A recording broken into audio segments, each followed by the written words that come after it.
శ్రీమాత్రే నమః శ్రీమాత్రే నమః శ్రీ గురుభ్యో నమః. తదుపరి కుంభరాశి. కుంభరాశి వారికి సంబంధించి 2025 ఫిబ్రవరి మాసంలో చాలా చాలా దీర్ఘమైనటువంటి పరిస్థితులే కనిపిస్తూ ఉన్నాయి. మొదటి 2 వారాలు అస్సలు బాలేదని చెప్పొచ్చు. తర్వాతకి గ్రహ సంచారం ప్రారంభమై మీనంలోకి శని సంచారం వెళ్ళడం వల్ల కాస్త అనుకూలమైనటువంటి పరిస్థితి అని చెప్పొచ్చు. సాధారణంగా మనకేంటంటే బాగా తిరిగేటువంటి ఏదైనా గ్రహం ఉంది నవగ్రహాల్లో అంటే చంద్రుడు అని చెప్తూ ఉంటారు. చంద్రుడు చాలా ఫాస్ట్ మూవింగ్ ప్లానెట్.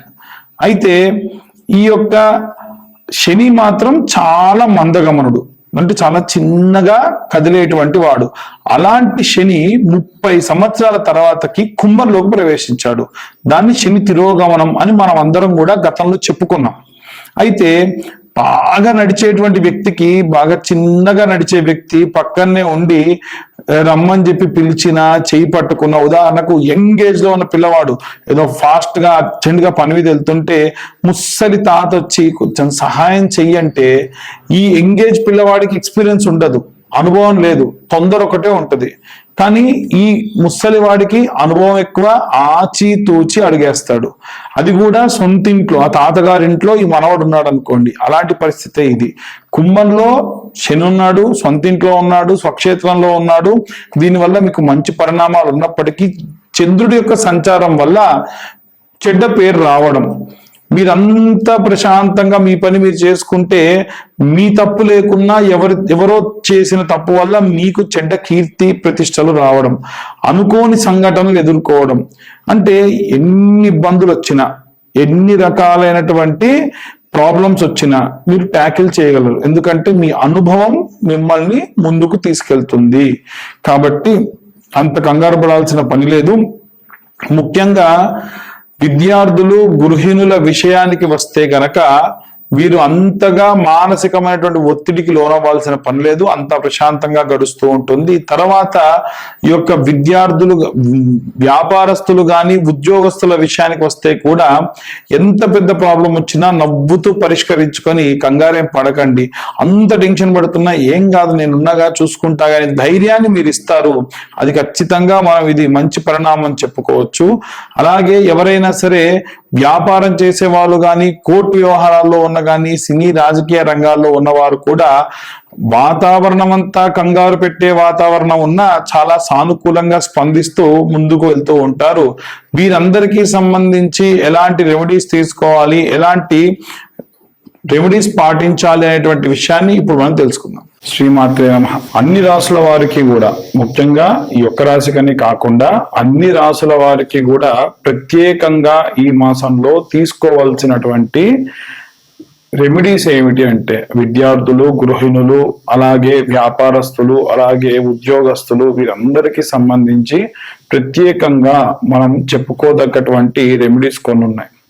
ముఖ్యంగా ఏమిటంటే, ఎవరైనా సరే విద్యార్థుల విషయంలో వస్తే గనక, విద్యార్థులు దక్షిణామూర్తికి సంబంధించి మేధా దక్షిణామూర్తి స్తోత్రం అని ఉంటుంది. ఆ మేధా దక్షిణామూర్తి స్తోత్రం చదువుకోవడం మంచిది.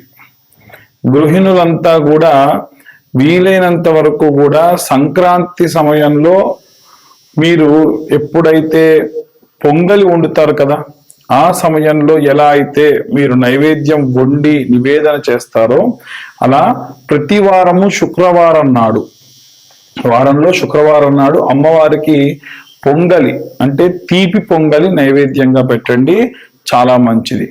అలాగే విశేషంగా ఎవరైనా సరే ఉద్యోగస్తులు ఎవరైనా ఉంటే, ఉద్యోగస్తుల విషయానికి వస్తే బాగా ఇబ్బందుల్లో ఉన్నాం మేము, మాకు చాలా చాలా దారుణమైనటువంటి పరిస్థితి ఈ వారంలో కనిపించేటువంటి అవకాశం ఉంది అనుకున్న వాళ్ళు ఎవరన్నా ఉంటే గనక తీసుకోవాల్సినటువంటి జాగ్రత్త ఏమిటంటే, కనక పుష్యరాగం అనే ఉంగరం ఉంటుంది.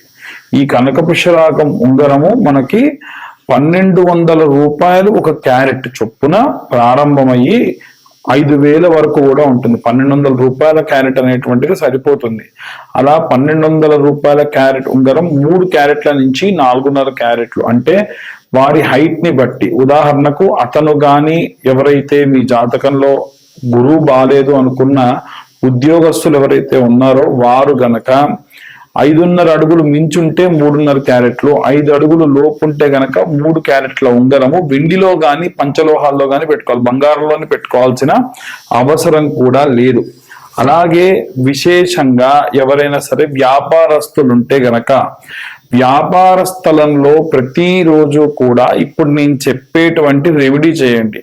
చాలా మంది వ్యాపారస్తులకు మనం ఎప్పుడు చెప్పేది ఏంటంటే శుక్రవారం నాడు చేయమంటాం కదా, అలా కాకుండా గురువారం నాడు ఇప్పుడు నేను చెప్పే రెమెడీ చేయండి. మామూలుగా మనకు బయట ధూప్ కప్స్ దొరుకుతాయి, అవి తెచ్చి వెలిగించుకొని ఉత్తరం వైపు తిరిగి తెల్ల ఆవాలు ఉంటాయి కదా, తెల్ల ఆవాలు అలాగే సాంబ్రాణి 2 కలుపుకోండి.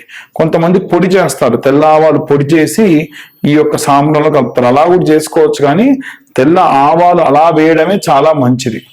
అలా తీసుకొని ఇలా నుదురు దగ్గర పెట్టుకొని ఓం క్లీం కృష్ణాయ నమః. చాలా మంది కృష్ణ అంటే కృష్ణ పరమాత్మ పేరు కదా, కృష్ణ అన్నదానికి అర్థం ఏమిటి అని అంటే ఒక్క కృష్ణ పరమాత్మ అనే కాదు, కష్టములన్నీ కడతీర్చేవాడు, కష్టములన్నీ కడతీర్చేటువంటి సమయము అని అర్థం. కాబట్టి ఓం క్లీం కృష్ణాయ నమః అని ఆ యొక్క ఆవాలు అలాగే సాంబ్రాణి నుదురు దగ్గర పెట్టుకొని 5 సార్లు వేయాలి. ఇలా సాంబ్రాణి అది ఇలా పెట్టుకొని 5 సార్లు వేయాలి. ఇలా 11 వారముల పాటు చేయాలి, 11 గురువారాల పాటు చేయాలి. ఈ నెలంతా అయితే చేయండి, మీకు ప్రశాంతంగా ఉంది బాగుంది అనుకుంటే మంచిది. అయితే ఇలా మీరు ఎప్పుడైతే పెట్టుకొని వేస్తూ ఉన్నారో అదే సమయంలో వీలైతే మీ మనసులో ఉన్న కోరిక, ఉదాహరణకు ఉద్యోగస్తులు చేస్తే ఉద్యోగానికి సంబంధించిన కోరిక, అలాగే వ్యాపారస్తులు కనుక చేస్తే వ్యాపారానికి సంబంధించిన కోరికని కోరుకోవచ్చు. ముఖ్యంగా గుమ్మడికాయ కనుక ఒకవేళ కుళ్ళిపోవడం కానీ పండిపోవడం కానీ జరిగిందనుకోండి, ఎట్టి పరిస్థితుల్లో చాలా మంది చేసేటువంటి తప్పు ఏంటంటే అదే ఉట్టిలో మళ్ళీ కొత్త గుమ్మడికాయ ఏ రోజు పడితే ఆ రోజు మంచి పసుపు రాసేయాలి పెట్టేయాలి, ఇలా చేస్తూ ఉన్నారు. ఎట్టి పరిస్థితుల్లో అలా చేయకండి. గుమ్మడికాయని వీలైనంత వరకు కూడా అమావాస్య నాడు ఒక ఆంజనేయ స్వామి దేవాలయంలో ఉంచండి, అక్కడ నిద్రపోవాలి. ఆ గుమ్మడికాయ మీరు కాదు, గుమ్మడికాయ నిద్రించాలి.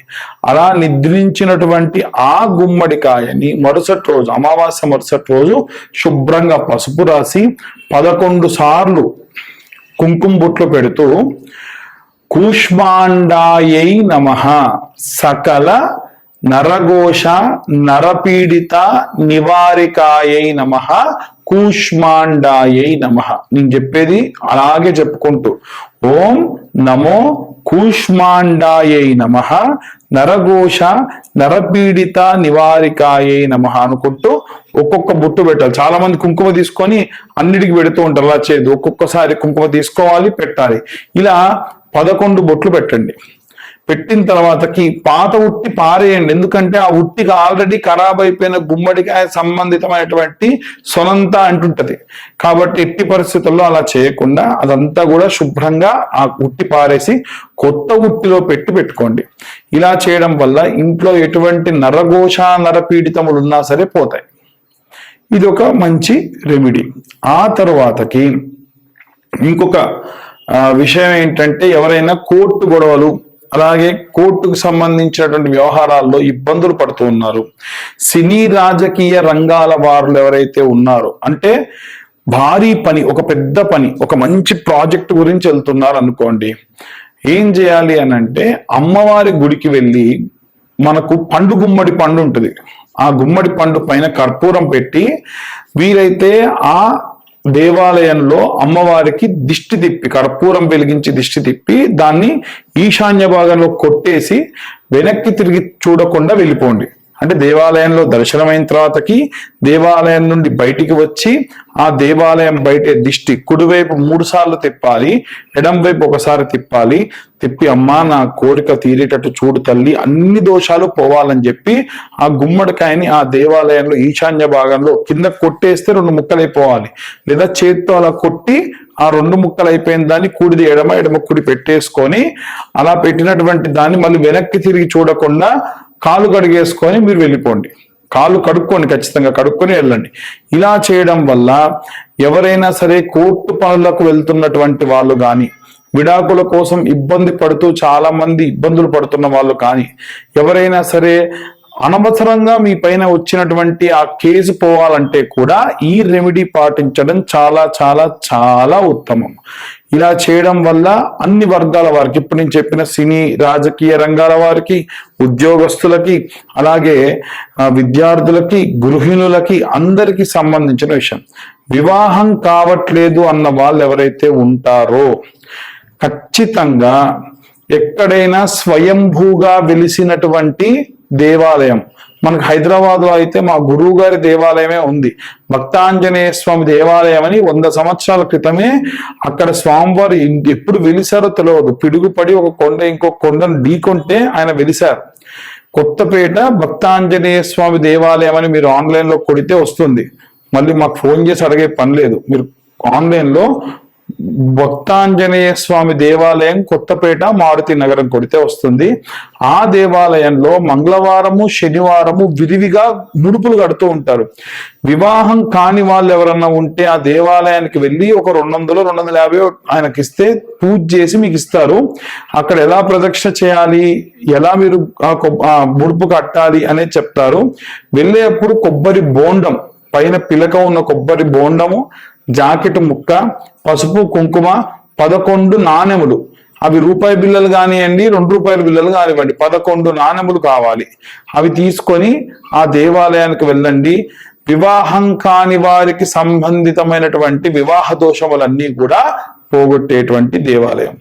మనం వీలైనంత వరకు అందరినీ కూడా, అన్ని వర్గాల వారిని కూడా టచ్ చేస్తున్నాం. ఒకవేళ ఎవరికైనా ఇంకా అంటే నా పరిస్థితి ఇదండి, వీళ్ళ గురించి మీరు చెప్పట్లేదు అనేటువంటిది ఏదైనా ఉంటే మీరు ఛానల్లో కింద కామెంట్ చేయొచ్చు, లేదా మా నెంబర్కి మెసేజ్ పెట్టండి.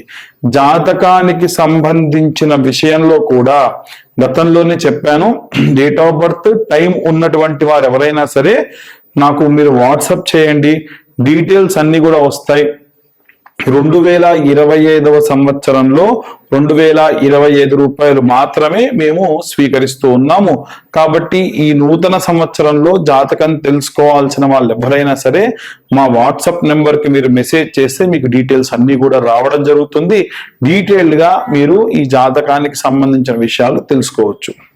అందరికీ కూడా మరొకసారి నూతన సంవత్సర మరియు రాబోయేటువంటి తెలుగు నూతన సంవత్సర శుభాకాంక్షలు.